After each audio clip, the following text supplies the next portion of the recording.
Right. Good morning, everybody. Welcome to April 1st. Happy April Fool's Day. This is our first SKC live office hours of 2022, so we're very excited to be here.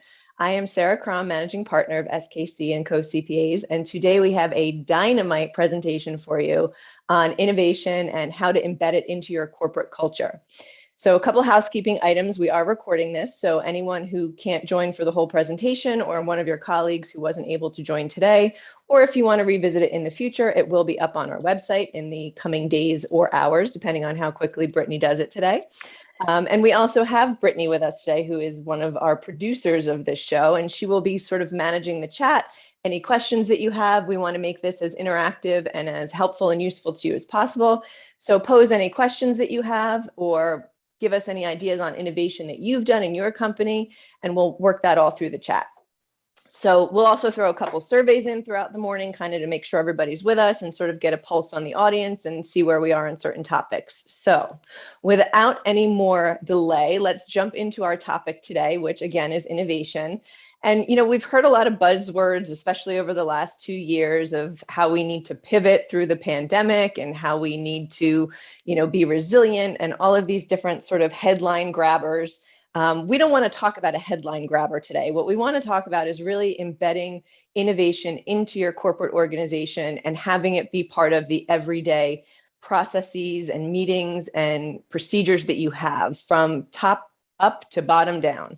So I am joined today by my very dynamic and very talented partner, Andrea Diaz, and our very positive, very creative marketing director, Karen Donaway. And both of these ladies are going to share some insight. We're going to kind of break it down into 3 different areas. We're going to do some internal culture on innovation, some external innovation for our clients or our colleagues, and then we're going to do a section also on recruiting, because that just seems to be the most hot topic that any business owner has. So with that, let's actually start with a survey question. Brittany's going to go ahead and bring that up on the screen. And that question is, who feels that they have built innovation into their corporate culture? And it'll be fantastic to see anybody that says, yes, they can certainly add color to some of the interactive parts of today. And people who have not, they can ask a lot of questions and we can all help each other. So Brittany, if you want to go ahead and share those results, we can see who we have.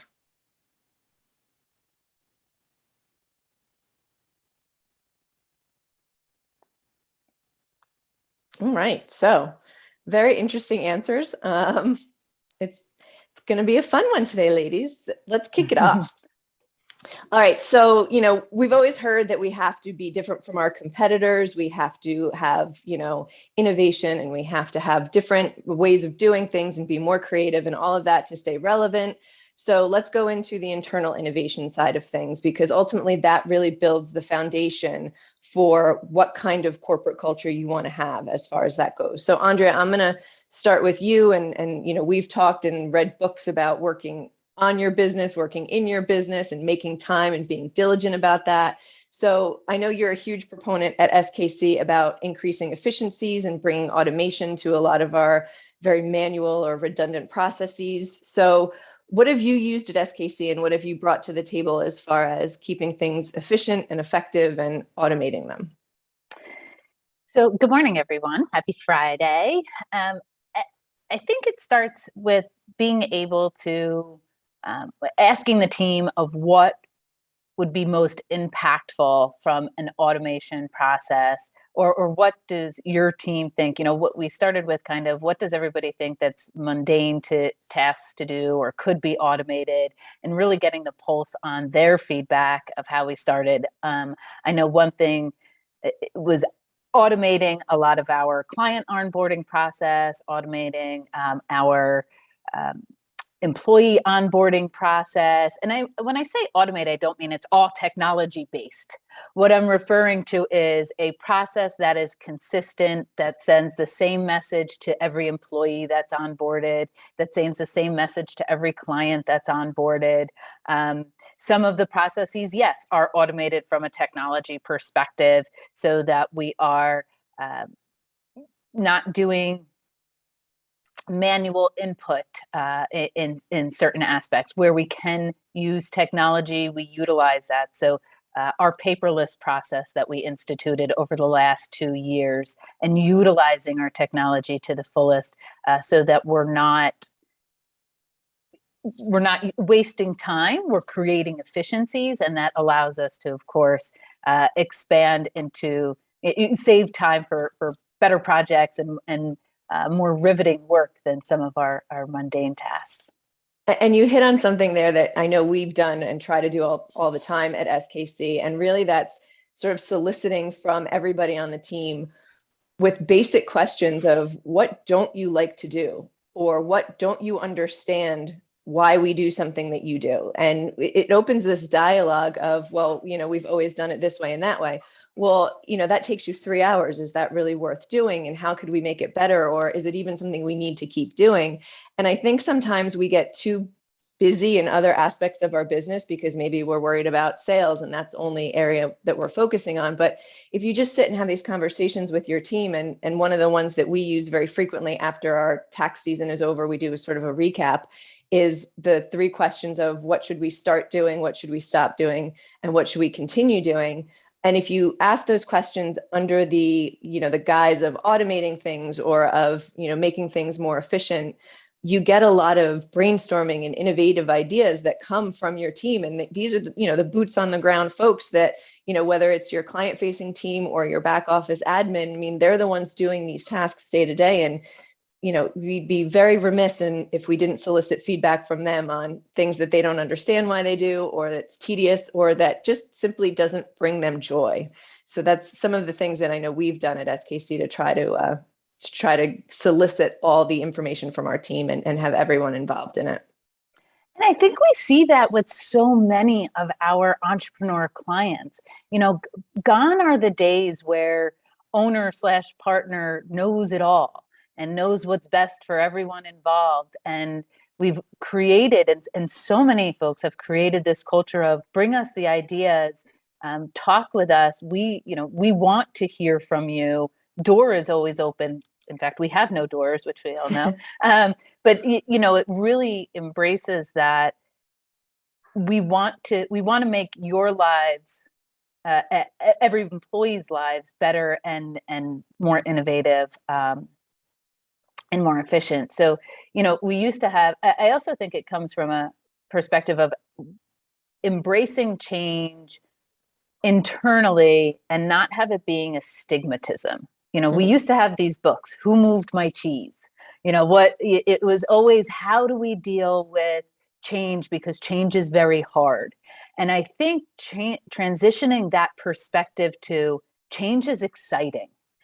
Change is a good thing. We want to keep on top of what is the best for our team and what is the best for our clients, and how can we constantly improve.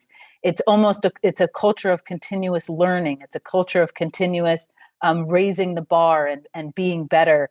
And instead of, oh my gosh, we have to do something different, and this is different in my world, and I don't want to do it because I like doing what I've always done. It's how you launch that discussion with everyone of, we're trying to be the best of the best, and this is a world-class organization, and how do we continue to do that? And we talk about getting incrementally better every day in different areas that we come across, and that's really what this is about. And innovation is just sort of embracing the change that is bound to happen anyway outside of our control, regardless of the economic situation and things like that. So the other piece of what you said, Andrea, when we tried to sort of systematize onboarding and making sure everybody's getting the same message, having these foundational systems in place for internal events that happen is so crucial, especially if you want to scale your business. Because if things aren't sort of buttoned up on that internal side of how do you execute onboarding, how do you execute hiring, and there's not a really sound, repetitive, easily repeatable process around it, it's going to be very, very challenging to scale on a significant basis, because the foundation underneath of you isn't going to be as strong as it needs to be to really scale up that way. And something else that I want to add to that too is that the beauty of being a small business or a small organization is that you have the ability to be nimble. You can make these changes pretty quickly as opposed to a larger organization that has to go through multiple channels. So it's almost like taking advantage of the fact of your nimbleness and your ability to to make these changes and try them, try things. And if they don't work, you try again. But that is one of the pluses of a smaller organization. I think it's important too, as business owners, that we acknowledge and accept that we don't have all the answers, and our best success is when we hire people that are smarter than us or better at us in a certain area. So why not tap into that and really, get a group decision and a group brainstorming together so that we have, as Karen has said, the right team in place. And let's kind of talk about that a little bit, Karen, and what does it look like to work with the right team, and how can we make sure that the team understands what our organization's culture is when it comes to innovation? So, I mean, honestly, I think that it really does start at the top. It starts with the leadership of the organization. I think that when your team can see the leaders embracing curiosity, uh, embracing this sort of brainstorming out of the box thinking, it makes it a lot easier for them to feel comfortable in voicing their opinions. So it's almost like having the right team is part of it is having that culture of innovation, but it's also building within your team a culture of engagement. It's where your team feels really engaged and they feel that their voices are heard. So I think for us, building the right team is that's what we look for in people that we hire, people that we take on to our team. They have that curiosity. They're almost like have an entrepreneurial mindset within our organization. And again, the the leaders of our company, and this started 40 years ago at the inception of the company when Mitch first laid things out. It was just a very curious person, always looking to grow, always looking for new ideas. And here we are 4 decades later, still with this very vibrant culture of curiosity, of innovation, of how we can change, make things better, be different, be better. And our team is always looking to answer the question of what's next. Okay, so we did this. Oh, we had a lot of employees who had babies and we want to help them. So what do? We built a daycare. So, okay, this is successful. What next? What else can we do? And it's just having that team in place that really wants to always be thinking, forward thinking, and saying, okay, this was great, but I know we can do more. And let's get on board with this and put our heads together. So it's a mindset, and it is that feeling of inclusivity. It's a team that feels that their opinions matter and that leadership really wants to hear them. And as Andrea said, I mean, come flat out asking for those opinions. It goes a long way to build a strong team that has that mindset. I think it's important, Karen, you touched on the daycare. And so we had exactly what Karen said, the need for a daycare in the office to make lives easier for some of the parents. And, it was great for several years. I think we had it maybe 5 or 6 years. It's kind of a blur to me now, but, then it sort of ran its course and we didn't have that need anymore. So we ended up shutting it down, but that's okay. Right. So for the 5 years that it was amazing for us, it worked, but then our organization changed and we changed that concept, and then we came with something new, and you just sort of always have to kind of just keep moving forward with the idea of, like you said, Karen, what's next, but more of, okay, what's happening. And when you really get good at this and you make it so embedded in your culture, you start looking even further ahead. And it's not that you're just reacting to the current problem or the current pain. You're looking forward and saying, what if? what if this, or, you're looking at some things within your client list or your client base, and you're saying, I think this is really going to be something we should keep an eye on. Let's talk about innovating around this or pivoting that way. Of course, no one could have predicted that we would all have been virtual, 2 years ago, the way that we had to be, but there are things that you can do to start looking forward into the future and create innovation around something that's not even there yet. And I think that is a culture of listening. It's constantly listening to either our clients of what they may need, and listening to our people on our internal folks on what they want to do from their career perspective, what excites them. For instance, as we hear, of course, we're going to talk about recruiting later, but we've had a lot of clients, business owners come to us and say, I really need help finding a bookkeeper. I really need help finding an internal person, how can you help? And so how can we help? What can we do to help them? So listening to their needs and then bringing it back to the team and saying, hey, Care, what are your thoughts on this? Hey, whomever, what are your thoughts on this? What are you seeing? And taking everybody's input and coming up with some sort of solution. Or we hear a lot of, we want to automate our full accounting system. We have this part that's automated, but we want to really automate everything from soup to nuts.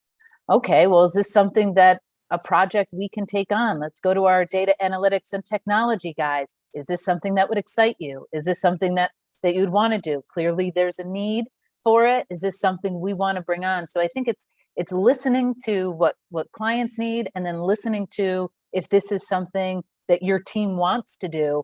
And as Karen said, being nimble and saying, okay, yeah, let's try it out with this one or two. Let's see if this is exciting for us. So I think listening to everyone is such a big component of how to make those decisions on where to move forward.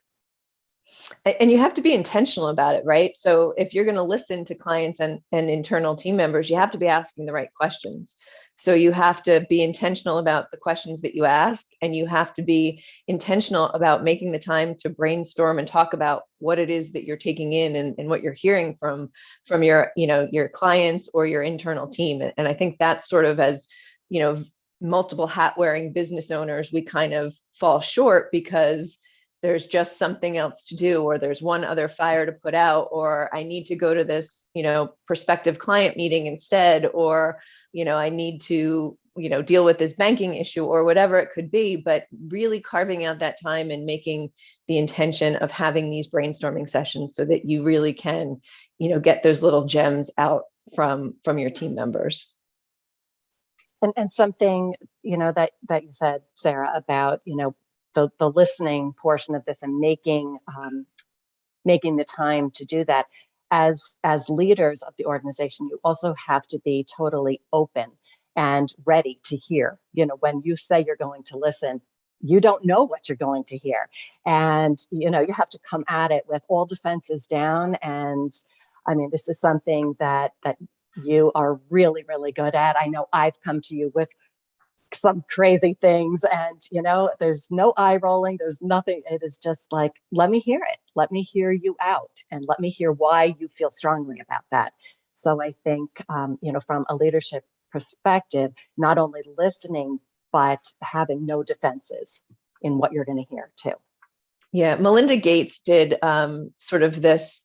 She did it virtually for her foundation when she was still running it, and I've stolen sort of pieces of this before, where she's, gotten in front of her team virtually, and she has them submit questions to her, and live in front of the team, she answers sight unseen questions that they submit, that her team submits to her.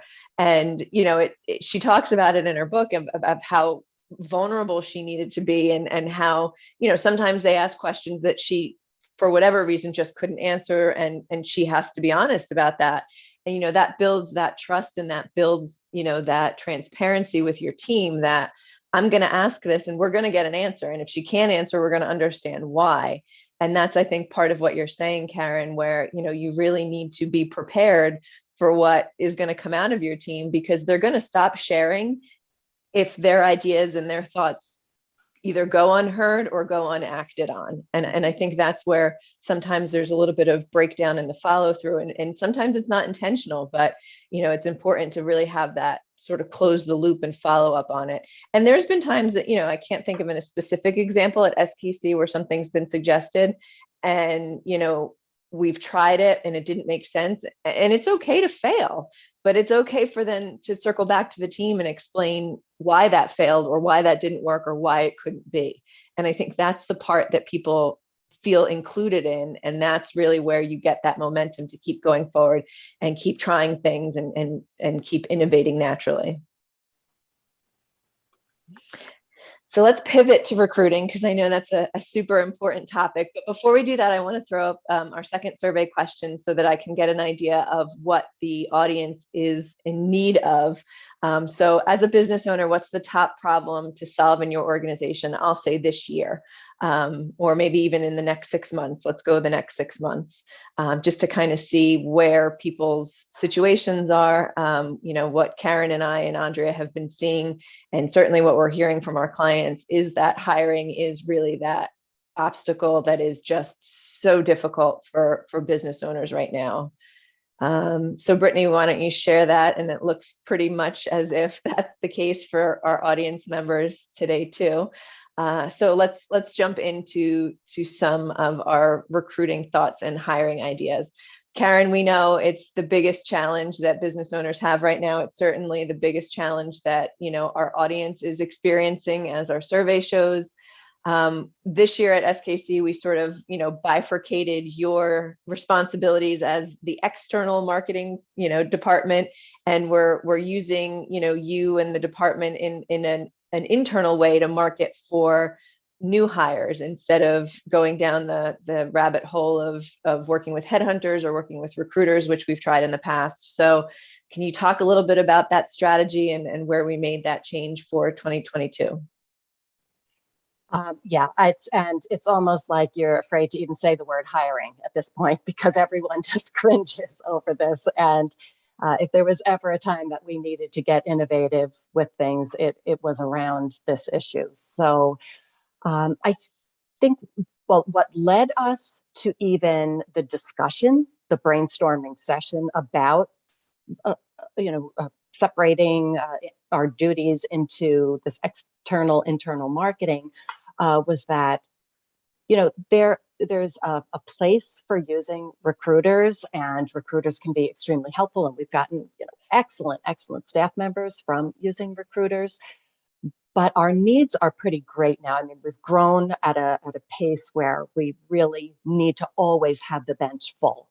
And we knew that we needed to start taking a more proactive approach to hiring, as opposed to relying on, maybe a recruiter could find us a possible candidate. We decided that we really needed to have a little more control over that, and a little more control over the messaging that was going out around that and how SKC was being positioned. So it started with a very innocent conversation with Andrea one day, and looped you in, and here we are. We have a full-fledged strategy around how we're utilizing marketing, our internal marketing, for hiring. I think that, the one thing that we had to decide on is, what is our strategy going to be around this? And so, and for every business owner, I'm sure that they want to hire top talent, the right people to be in the right seat on the bus. And, for us, we're looking for potential staff members that are looking for something different, that they want to be a part of this next generation of accounting, that they want to be a part of the changing face of accounting. So how are we going to build a strategy around attracting that type of candidate? So it really had to do with utilizing our brand messaging, which, historically has always been used to attract new clients or to add value to our current clients. and always positioning things from the eyes of, a client. Now it is like what they say, the different side of the same coin. It's creating messaging through the eyes of a potential job candidate, through the eyes of our employees, and giving a real flavor of what our culture is, and what is the whole experience of being a part of SKC. So in terms of that, it was just a lot of back end work on, really taking a look at our website and saying, oh, the careers section, we really hadn't, it was in place, but it never held the significance that it holds now. So really doing a lot of work on the careers section, utilizing our LinkedIn homepage, creating a life page, where you could feel and kind of get the vibe of who we are, little testimonials of our current employees to see what it really feels like. And then, we decided to make the leap and, join the LinkedIn recruiter platform. So this, and, just as a note, the LinkedIn recruiter platform is the platform many recruiters are out there using themselves. So that was kind of the how the idea came to be, was how could we take the resources and the actions of what we're already doing and just kind of twist it a little bit to attract a new audience, and utilizing the technology of LinkedIn and utilizing our website and just, a whole lot of content strategy that's going out there. We're starting to see the needle move. I mean, there's resumes coming in, there's interest, there's people talking about it now. And this is, we are in the infancy of this, but it sure feels good, to know that we were able to make that pivot. And, this is something we were already doing. And I think that's the point, is to take the time to look at your team. What are things that you're already doing? What resources do you already have in place? And how can you utilize that same skill set to do something that you really need done? And, that's kind of how we came into utilizing marketing for recruiting. I think it's important to talk about. I have nothing against recruiters. So, I mean, this is not anything to bash recruiters, but we were in, and still are in, such a growth mode that we need to probably bring in 3 to 4 new hires this year. And we just were not getting what we needed from recruiters. We've had success in the past for, many of our hires that came from recruiters. But, the reality is that the job market is so bizarre. And I say bizarre in a way of, I've never seen anything like it before, because, do we bring in totally virtual people? Do we bring in hybrid people? Are we expanding our search past New Jersey because people don't necessarily have to come to our office every day, or do they? And so that's sort of where we had to really start asking ourselves different questions than, telling a recruiter we're hiring somebody with 10 years experience, a CPA, and, expertise in tax. There's so much more that we really need to ask ourselves when we're creating these positions and saying, what does fit into our culture? Is it somebody who's virtual? Is it somebody who's hybrid?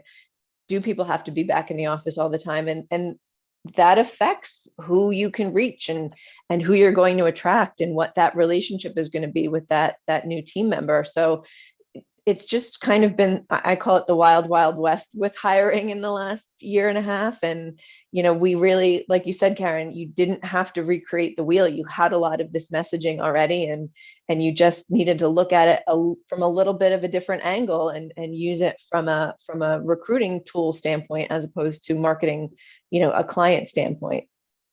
But just something that, oh, I'm sorry, Anj, but I just have to jump in with this quickly. So point being with this is that this is never going to end. What we're doing with this marketing piece will never end. It's just like, marketing to attract new clients. Just because you get X number of clients, you don't put the bow on that and put it away forever. I mean, it never stops. And it's the same with recruiting, because if you're doing one side of this coin, you need to be doing the other side of this coin. And, you need to come up with a strategy that is long-term so that your bench is full constantly. You're always attracting top talent.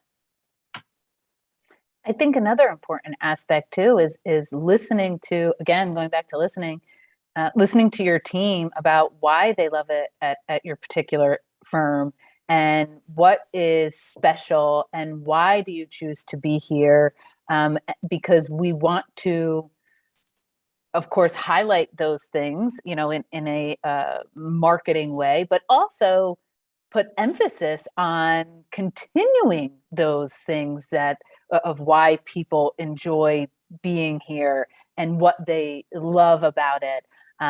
We do that everybody does that with clients, right? They send out surveys. Why do you choose us? Why did you decide to go with us over the other, over our competitor?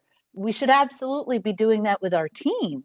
And we should absolutely be treating our team the same way that we treat our clients, with special care and, treating each of our team members, internal team members, as if they have every other opportunity to not be here, just like clients have every other opportunity to not be here. So when we talk about how recruiting is the same as marketing, internal, external, so is how we treat our team, and so is how the experience that whether it's the resume to interview to onboarding process occurs for a new hire. We want to make that just as special and engaging as we do with, a prospect to onboarding a new client and what we show to them. I mean, studies have shown you have happy employees, you will have happy clients. It's that kind of simple. So Andrea, you highlighted earlier that a lot of our clients are coming to us saying they need to hire a bookkeeper, or they need to bring in people who are technicians in their own industry. So this is not something that just resides in the accounting field. I think hiring across the board, regardless of the position or the industry, is just a challenge right now. And what are you seeing from some of your clients on how they've needed to innovate or change their way of thinking or their thoughts about accomplishing tasks and the like? I mean, I know for me personally, I've had conversations in the last couple of weeks with clients about who said they need to hire. I said, well, do you even know what your current capacity is? Are we ensuring that our existing team is running as effectively and efficiently as it should? Or do we just feel bogged down, so therefore we must need to hire somebody? What are you seeing with your clients? The same, and a lot of we're having a lot of conversations around utilizing technology to be able to fill some of the holes. So where there aren't team members or the availability to hire right away or instantly, how can we utilize our systems to fulfill any gaps that we're having, or to restructure, to reorganize inside our team to free up resources that we already have. So, we have certain clients that have a little bit of a clunky wheel, I'll say, in some of their internal processes, and it takes time and resources. So, what systems can we input to solve for that? I also see quite often some people are doing exactly what we've done, which is taking the internal approach of having someone dedicated to outreach, whether that's at the collegiate level, going to interns and stacking interns to see, to get the best of the best as soon as they get out of school, and then hiring to promote from within. So really having a sound training process so that you can constantly fill at the lower level and then raise up internally. I think it's a very important aspect, and it gives your team the sense of doing well. There is the opportunity to continue to move up in the organization, because they also have the opportunity to start training the interns that come in. So I think utilizing technology, utilizing interns, having external focus on it from your team is important.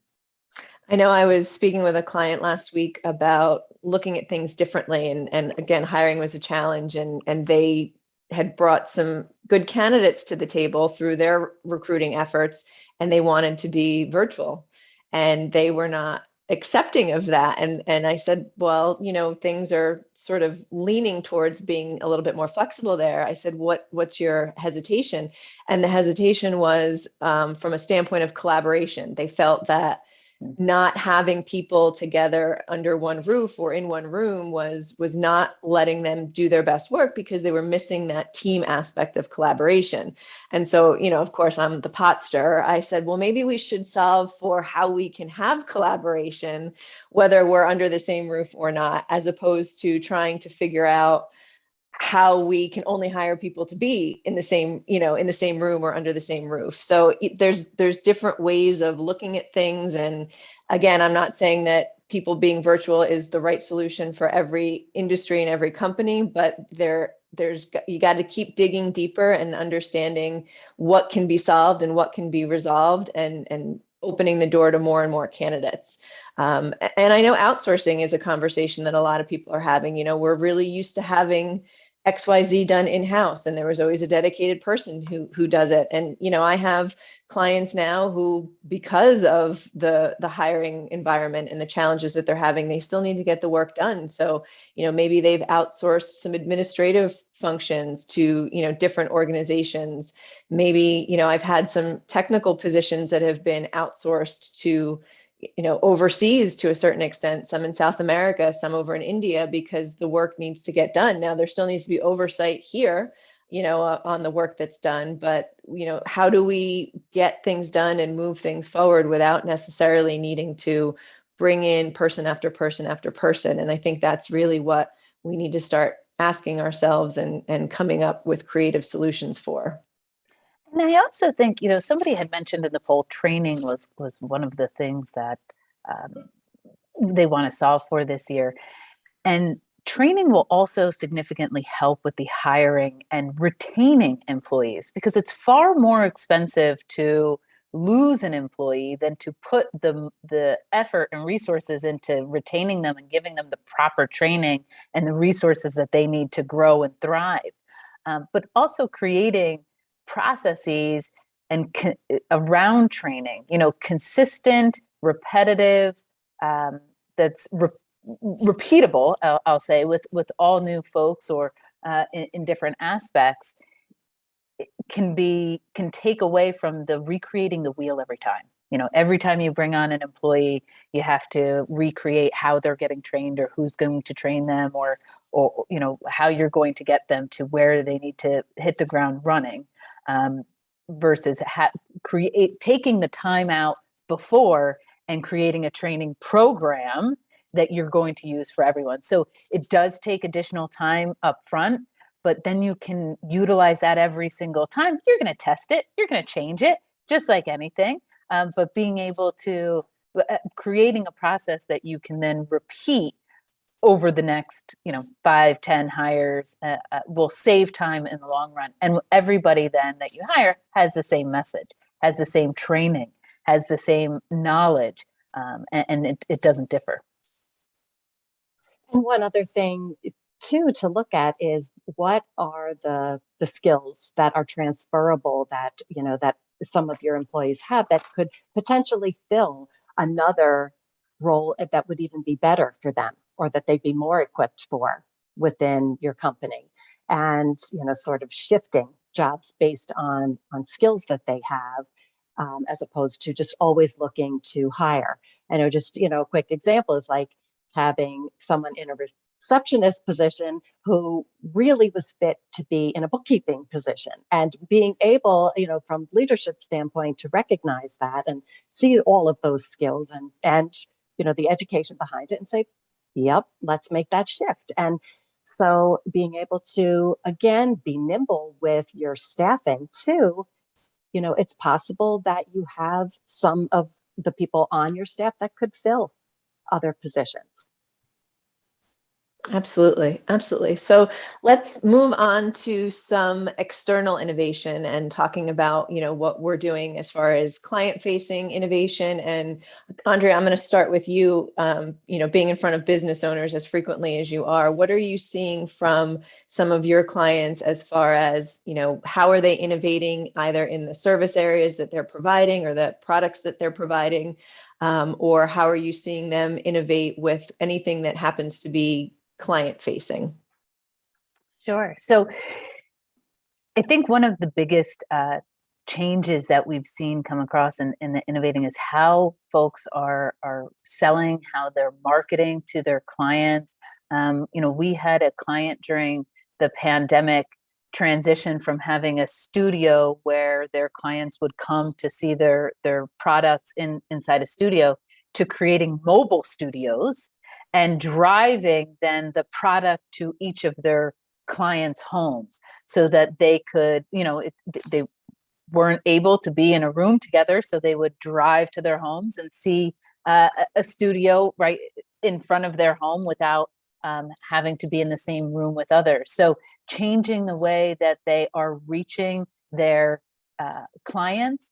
Also, again, listening to where the market is, what people are looking for, and changing their product essentially, right? Using their resources. We have a client who prints signs and for the longest time did internal office work, and during the pandemic changed the product he offered simply to fulfill the needs of his clients. So I think we have to constantly be listening to what our clients need and then providing a solution to their problems. Again, I'll go back to also listening to a lot of your teammates, hearing what, getting the pulse on what either the sales folks are seeing or operations are seeing or the warehouse is seeing.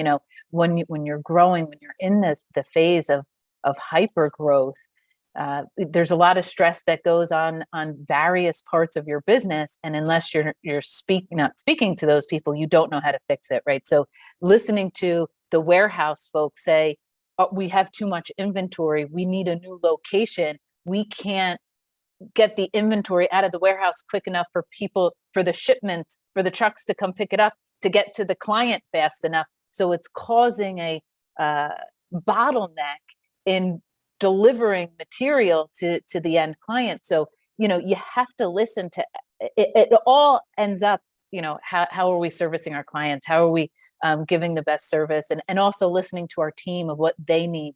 So I've seen a lot of changes internally, how they're internally changing processes, but ultimately, how are we getting products and services to our clients in the way that they need to receive them, or at the level and pace that they need to receive them. So a lot of changes, but all from a perspective of listening to what is needed and then solving that problem. I have a client who dedicates every day from, I think it's either 8 or 8:30 or 8:30 to 9. And the entire company participates in a process called Clean and Lean. And it's the entire firm. So it's from, the president down to the receptionist, to the warehouse folks, to the production line. And there's a task, or there's a project that, they've decided as a group that is going to make them cleaner or leaner in their activities. And that is their dedicated time, 5 days a week, that half hour to work towards that project. And that's really when I talk about needing to be intentional. That's how you build these things into your culture and build them into your everyday, by dedicating these, blocks of time, whether as the business owner to brainstorm and strategize, or firm wide in this, Clean and Lean program that one of my clients uses. And that's really where it becomes part of the everyday culture. Andrea, I want to highlight the things that you mentioned where, the sign producer pivoted to a different way or a different model. and then bringing the showroom, so to speak, to the client as opposed to having them come to you. Clearly issues and obstacles that came out of the pandemic, and this was a problem that needed to be solved in order to continue doing business. And that's great. That's the birthplace of a lot of innovation, because we can't do it this way. So what the heck are we going to do, right? We went virtual at SKC in March of 2020. We needed to be paperless because we weren't going to be going back and forth to the office and lugging paper to 29 people's different houses. So, those are the brainchilds that come out of really difficult situations like the pandemic. But again, I mentioned this before, the forward-looking idea of how do we solve problems before they become problems, or how do we make things better before they become, an obstacle that we need to overcome. And I think that is where we ultimately all want to get to when we talk about building that culture of innovation within our organization.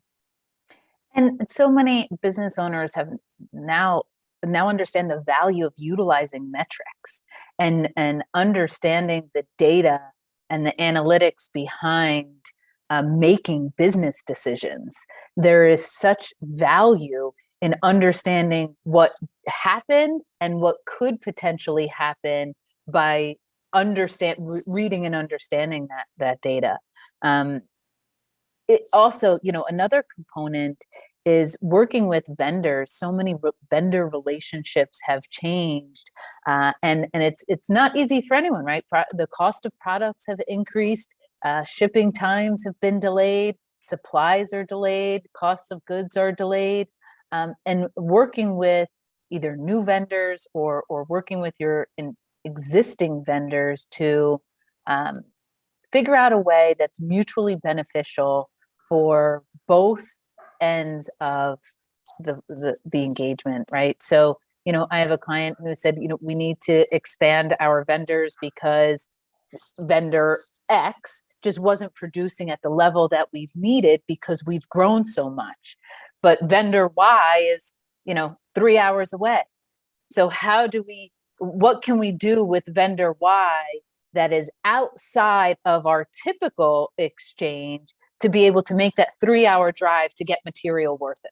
Like, thinking out of the box, how can we utilize different locations or different aspects, and how can we partner with new vendors or different locations of the same vendor to be able to continue growing and continue producing the best products and services for our clients. Right. Karen, I want to move to you, because I know you were pivotal in the last, I would say, 18 months to 2 years in helping us launch our most recent service line that was new, which is our data analytics service line. So, when we look at being proactive and forward thinking, certainly, you can have a new service line or a new product that comes out of solving a problem, or, finding a need and speaking to that need. But how can you advise some of our business owners on the call today about what's the process of launching a new service line or a new product, and how can they most successfully do that?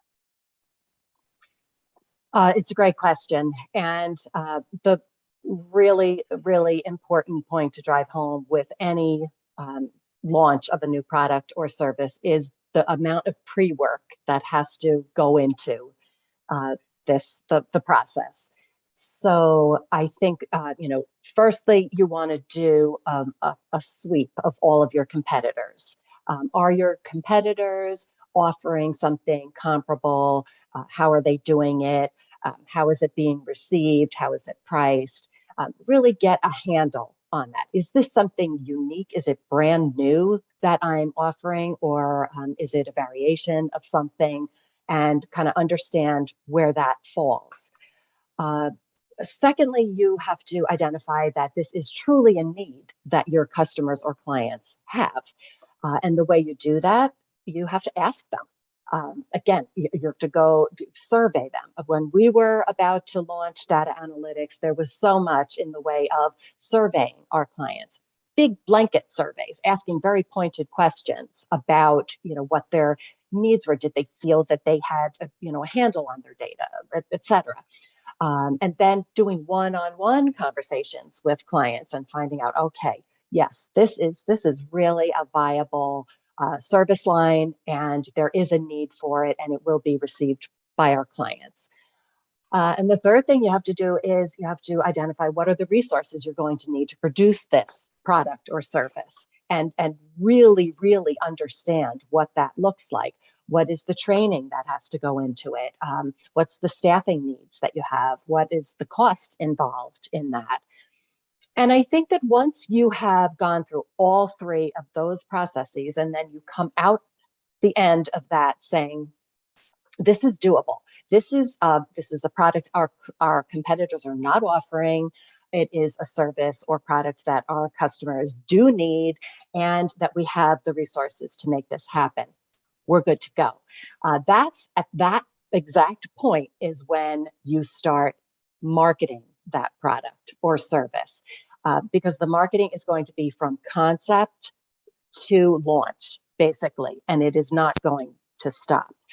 So while the wheels are turning, as you are getting this product or service up and running, you are starting to educate your audience, your customers, your clients about this. But for us, it was data analytics, starting to pepper in, sprinkle in, sharing of articles about data analytics, talking about data analytics, doing an office hour about data analytics, like making it top of mind and educating, always educating.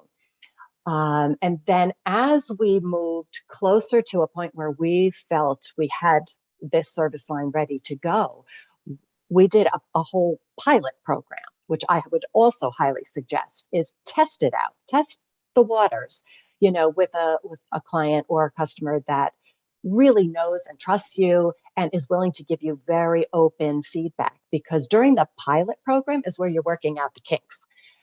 So it can be a little painful on both ends, but you're so much better off for doing that. You're getting your pricing really set. You're getting the process set. You're getting, just working out the kinks with that.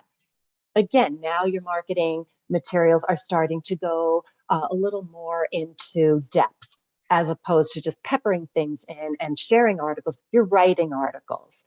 You're writing thought leadership pieces. You are doing interviews. You're talking on panel discussions.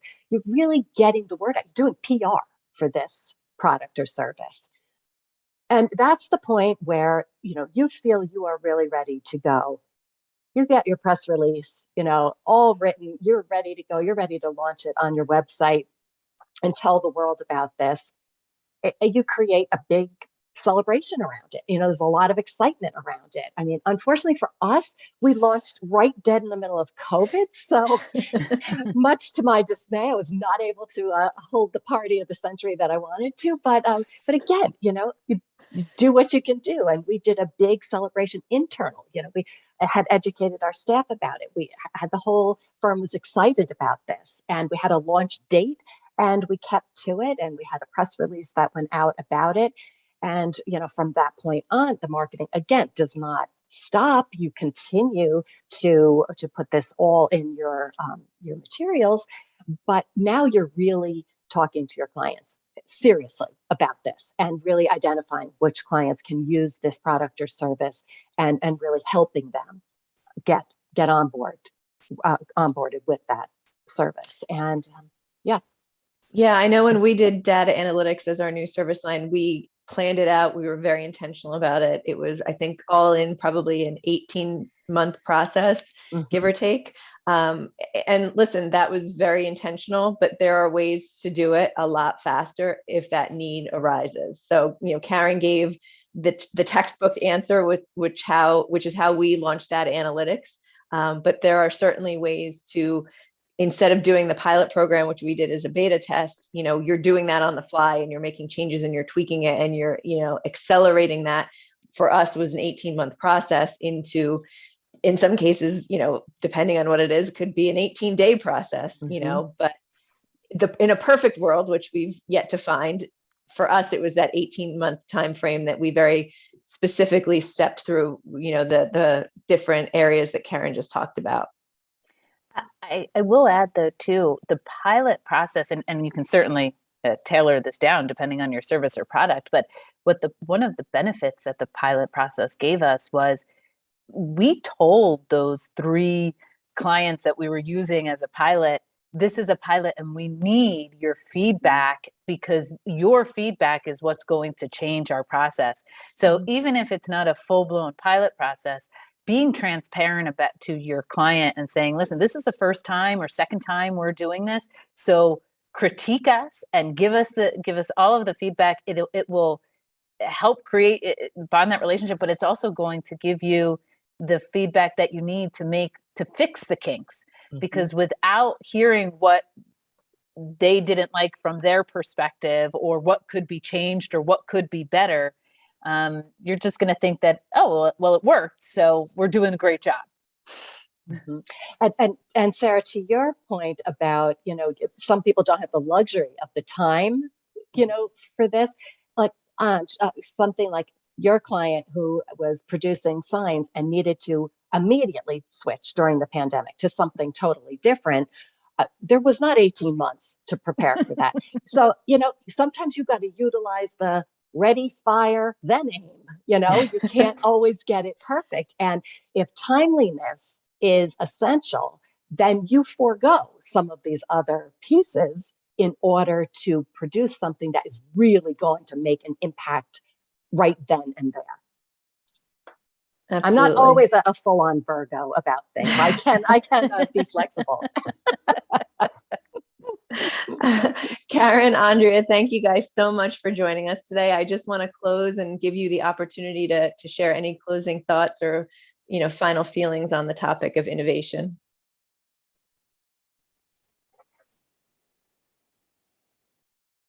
I have a final thought that I'll start with.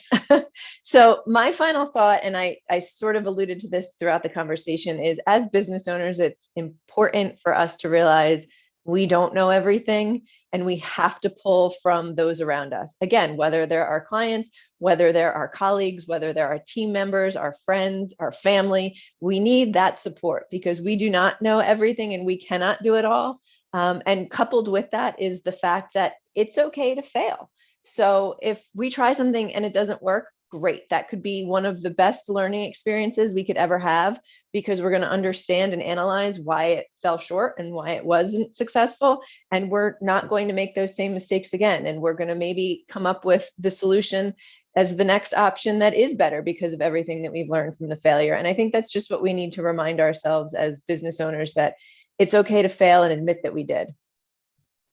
Absolutely. And being open-minded and entertaining ideas that aren't our own, or we may not necessarily think it's going to work out. It could be beneficial for the team. It could be beneficial for your clients. It could be beneficial in so many different ways. So sometimes sitting back and just saying, well, let's see how this works. You may not love the idea at first, but it could be the best thing that's happened. Exactly. Well, again, thank you guys so much for joining us. For those of you that want to share this with your colleagues, again, it will be on our website in the coming days. Thank you so much for joining us on this Friday morning. Please let Brittany know if you have any ideas for future SKC office hour topics, because we would love to speak to the needs that you guys have as our audience. And with that, we wish you a happy and healthy weekend and have a great rest of your day today. Thanks, everybody.